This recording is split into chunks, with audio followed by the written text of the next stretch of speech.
Hello guys, nabon and welcome back again.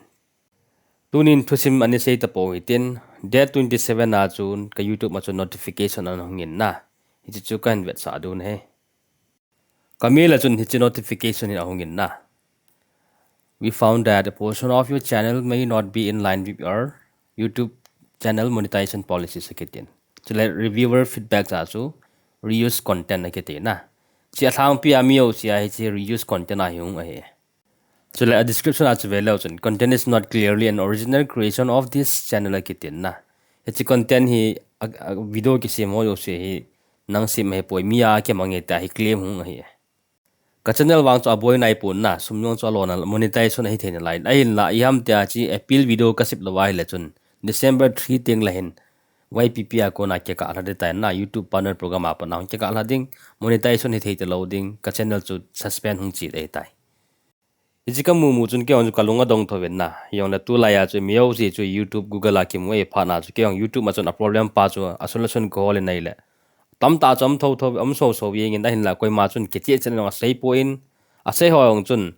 e ham tia na bol sa dinga le chun sum na pi ngai ke ding char sa la ke du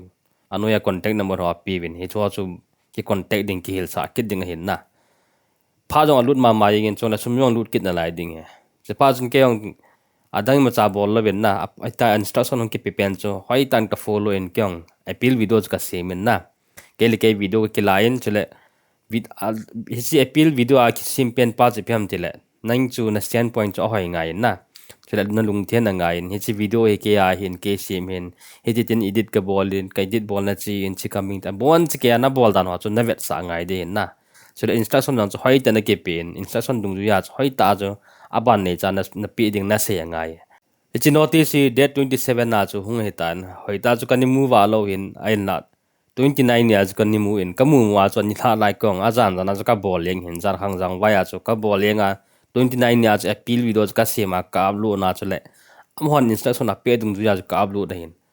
pathen lung se chu na jing ka chun wang phat pin na ne account chu suspend chi lo de tai tin hong ki se na ichi chu kan vet sa de ichi problem hi ke dinga first time hi in chule amy elo le loi pai ga do thading chom po in yong le instruction hoita ke pi ji chun chu ka follow la hoita ke bol do en na yam tia youtuber dang dang hoang chu henge english pound hel la chun kho pon english pa wa sei ngai yong le hindi pa wa sei ngai I will a language song sa ke picket na lai ya chu ei da ki sei thei ke lo he ya chu english e ho da english or hindi khana chu sei te ngai de hin youtuber tampi chu english hello yong mai thei hindi hello yong mai thei na chot ma chun boina an to kha mai te ya chu am hong chun i ham ta boina to kha hi le chun mi ke sip sa ki na ita chu a kyap lut ki thaya ita chu ai account ki sim pat ki thaya e che a hlang pya kan sim na chu aji dang yong he point awareness ta bang hin na a hlang pya tu lai youtuber tam mong tain hi ta bang problem yong an face de hin na a face jong ka se bang a chan mai thai ta ye yong le am hong chun hoi ta ni ke so phong chu hi tan tin chule ma ba na yong hi hitabang hi hum kit mai thei na chila chai na pena ka ga sei nom chile hi chi appeal video nav dot pen chu unlisten na ke koi hi hi chu delete lo de he chile notification hong nia ke pa na video chu mia na la lo chu me tela video kha cha na delete lo de he hi chu na delete ke na la chun appeal video chu koi man na vet pi ke lo de ya chu notification na mwai la chun na mu ma ke pa na chu phate cha chu appeal video na siam ding abatel hoi ta chin sa na follow a hela chon koi main ke gel da na chu hi si video na sim si sang chu min na phar su lu dan hoi ta min a value hin na hoi ta on ke pa thu an sei win inung ve na hele hi chi video ka sim pa chu hin koi da tang ka ting yam tia hitabang boina to ma yong la chun ikiza ma to thewa chule iki hil to the ti chu kan sei hin tin na ipp le ke dinga chu first time hin tin ya chu kan sei mai mai hin tin khadinga chi ma chaw ni hilo mai thei ya chu gel thupi be se dong cha he pon hi yong le YouTube channel hoi ta hun ran pi ho dinga chu line at min na